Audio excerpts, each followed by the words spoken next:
తెలంగాణ ఏర్పడ్డ తర్వాత మొదటిసారిగా రాష్ట్ర ప్రభుత్వం గద్దర్ ఫిల్మ్ అవార్డ్స్ ను అందిస్తోందన్నారు నిర్మాత ఎఫ్డీసీ చైర్మన్ దిల్ రాజు. ఈ నెల 14న తెలుగు సినిమా కళాకారులకు అవార్డ్స్ ని ఇస్తామన్నారు. 2014 నుంచి 2023 వరకు నిర్మించిన తెలుగు సినిమాలకు గద్దర్ ఫిల్మ్ అవార్డ్స్ ను ఇస్తామన్నారు. ప్రతి సంవత్సరం 3 బెస్ట్ ఫిల్మ్స్ ని ఎంపిక చేశామని తెలిపారు. 2024కు సంబంధించిన సినిమాలకు కూడా గద్దర్ అవార్డ్స్ ని ఇస్తామన్నారు. ఇక ఎల్లుండి సాయంత్రం ప్రారంభమయ్యే అవార్డు ఫంక్షన్ కి సంబంధించిన లైవ్ లింక్ ను ఎఫ్డీసీ ద్వారా మీడియాకి ఇస్తామన్నారు. అవార్డు గ్రహీతలకు ఇన్విటేషన్స్ పంపించామని, అందరూ వచ్చి అవార్డు ఫంక్షన్ ను విజయవంతం చేయాలని కోరారు దిల్ రాజు. సో 14th రోజు జరగబోతున్న ఈ Telangana Gaddar film awards 14 years తర్వాత ఈ రాష్ట్రం ప్రభుత్వం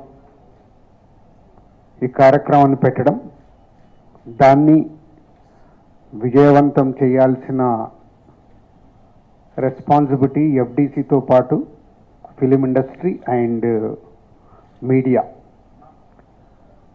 సో ఆ రోజు కార్యక్రమాన్ని ఐఎన్పిఆర్ ద్వారా ఆల్ ఛానల్స్కి లైవ్ ఇవ్వడం జరుగుతుంది.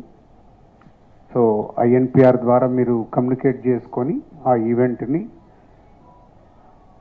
వరల్డ్ వైడ్గా ఉండే తెలుగు ప్రేక్షకులు, అలాగే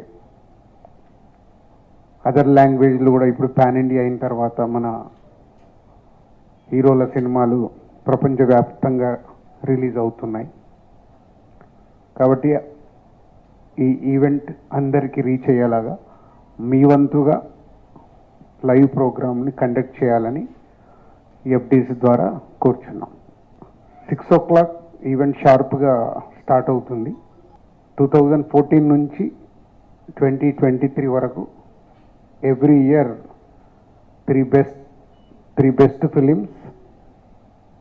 ప్రతి బెస్ట్ ఫిలింకి hero, heroine, producer and director 4 awards ఇవ్వడం అనేది ఇప్పుడు ఈ తెలంగాణ గద్దర్ ఫిలిం అవార్డ్స్ నుంచి ఇంట్రడ్యూస్ చేస్తున్నాం. సో అలాగే బెస్ట్ ఫిలింకి, సెకండ్ బెస్ట్ ఫిలింకి, థర్డ్ బెస్ట్ ఫిలింకి అందరికీ అవార్డ్స్ ఉన్నాయి, 4కి. అలా ఎవ్రీ ఇయర్ 3 ఫిలిమ్స్ ఇన్ 2023 వరకు ఎవ్రీ ఇయర్ ఉండే 3 ఫిలిమ్స్కి 4 అవార్డ్స్ ఇవ్వడం జరుగుతుంది.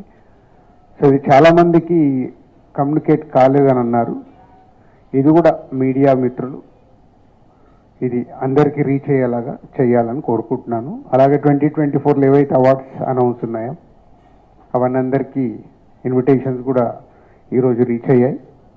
సో తెలుగు చలనచిత్రలో ఉండే అందరికీ ఎఫ్డీసీ చైర్మన్గా నా విన్నపం, అందరూ పార్టిసిపేషన్ చేసి 14 సంవత్సరాల తర్వాత జరుగుతున్న ఈవెంట్ని సక్సెస్ చేయాల్సిందిగా అందరినీ కోరుకుంటున్నాను.